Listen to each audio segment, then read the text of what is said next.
ನಮಸ್ಕಾರ ಕರ್ನಾಟಕ. 14ನೇ ತಾರೀಕು ಇವತ್ತು ವಿಧಾನಸಭೆಯಲ್ಲಿ ಧರ್ಮಸ್ಥಳದ ವಿಚಾರದಲ್ಲಿ ಏನೇನೆಲ್ಲ ನಡೀತು ನಿಮಗೆಲ್ಲ ಗೊತ್ತಿರುವಂತ ವಿಚಾರ. ನಾನು ಅದ್ರ ಬಗ್ಗೆ ಕಮೆಂಟ್ ಮಾಡಕ್ಕಾಗಲ್ಲ. ಯಾಕೆಂತಂದ್ರೆ ನನ್ನ ವಿರುದ್ಧ ಸಹ ಒಬ್ಬ MLA ಪ್ರಿವಿಲೇಜ್ ಮೋಷನ್ ಅನ್ನ ಮೂವ್ ಮಾಡಿದ್ರು.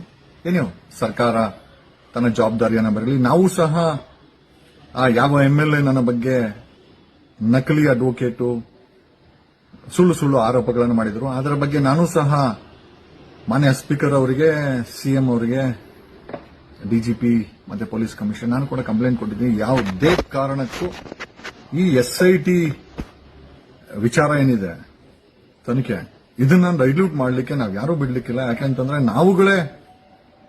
ನಾವುಗಳೇ ಪ್ರಯತ್ನ ಬಿಟ್ಟು ಸರ್ಕಾರದ ಕೈಲಿ SIT ರಚನೆ ಮಾಡಿದ್ದೇವೆ.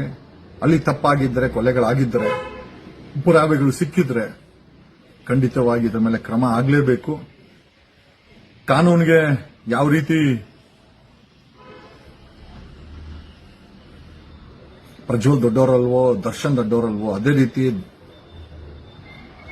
ಧರ್ಮಸ್ಥಳದಲ್ಲಿ ನಡೆದಿರುವಂತಹ ಹತ್ಯಾಕಾಂಡಗಳು ಯಾರೇ ಮಾಡಿರಲಿ ಅವರಿಗೆ ತನಿಖೆ ಆಗಬೇಕು. ಇದನ್ನ ನಮ್ಮ ದೇಶದ ಸಂವಿಧಾನ ಆರ್ಟಿಕಲ್ 19(1)(a) ವಾಕ್ ಸ್ವಾತಂತ್ರ್ಯವನ್ನು ಕೊಟ್ಟಿದೆ. ಅಂದ್ರೆ ಪ್ರಜೆಗಳಿಗೆ ಪ್ರಶ್ನೆ ಮಾಡುವಂತಹ ಅಧಿಕಾರವನ್ನ ಕೊಟ್ಟಿದ್ದಾರೆ. ಆ ಒಂದು ಆರ್ಟಿಕಲ್ 19 ವಾಕ್ ಸ್ವಾತಂತ್ರ್ಯವನ್ನು ಹಿಡ್ಕೊಂಡೇನೆ ನಾವು ಧರ್ಮಸ್ಥಳದ ವಿಚಾರದಲ್ಲಿ ಪ್ರಶ್ನೆಗಳ ಸುರಿಮಳೆಯನ್ನೇ ಮಾಡಿದ್ದೀವಿ. ಇಲ್ಲ ಅಂತ ಹೇಳ್ತಾ ಇಲ್ಲ. ಒಬ್ಬ ಅಡ್ವೊಕೇಟ್ ಆಗಿ ನಾನು ಏನ್ ಕೇಳ್ತಾ ಇದ್ದೀನಿ, ಯಾರನ್ನ ಪ್ರಶ್ನೆ ಮಾಡ್ತಾ ಇದ್ದೀನಿ ನನಗೆಲ್ಲ ಗೊತ್ತಿದೆ.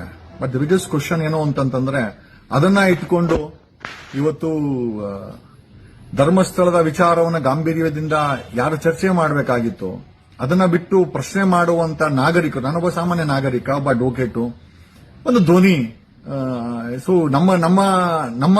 ನಮ್ಮಗಳನ್ನ ತೇಜೋವಧೆ ಮಾಡೋದಲ್ದಿರ ನಮ್ಮನ್ನ ಬಾಯಿ ಮುಚ್ಚಿಸುವಂತ ಕೆಲಸ, ನಮ್ಮ ಮೇಲೆ ಶಿಸ್ತು ಕ್ರಮವನ್ನ, ಕಾನೂನು ಕ್ರಮವನ್ನ ಪ್ರಯೋಗ ಮಾಡುವಂತ ಬಲವಂತಕ್ಕೆ ವಿರೋಧ ಪಕ್ಷದ ಒಬ್ಬ MLA ಹೋಗಿದ್ದಾರೆ. ಅದು ಚರ್ಚೆ ಆಗುತ್ತೆ, ಸಂತೋಷ. ನಾನು ಅದ್ರ ಬಗ್ಗೆ ಟಿಪ್ಪಣಿ ಮಾಡ್ಲಿಕ್ಕೆ ಹೋಗಲ್ಲ. ಯಾಕಂದ್ರೆ ಸಭೆಯಲ್ಲಿ ಚರ್ಚೆ ಆಗಿರೋದು ಅದನ್ನ ನಾವೇ ಆಯ್ಕೆ ಮಾಡದಂತ ಕಳಿಸಿದಂತ MLAಗಳು ಹೋಗಿರುವಂತ ಜಾಗದಲ್ಲಿ ಚರ್ಚೆ ಆಗಿರೋದ್ರಿಂದ ನಾನು ಹೆಚ್ಚಾಗಿ ಟಿಪ್ಪಣಿ ಮಾಡಕ್ ಹೋಗಿಲ್ಲ.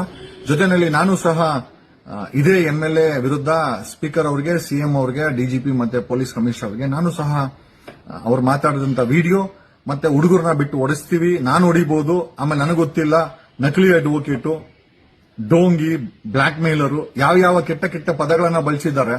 ಸೊ ಇದರ ವಿರುದ್ಧ ಆತನ ಮೇಲೂ ಕೂಡ ಶಿಸ್ತು ಕ್ರಮವನ್ನ ಜರುಗಿಸಬೇಕು ಅಂತ. ಶಿಸ್ತು ಕ್ರಮ ಅಂದ್ರೆ ಬೇರೆನೆಲ್ಲ, ಮಿಕ್ಕ 2 ವರ್ಷಕ್ಕೆ ಆತನ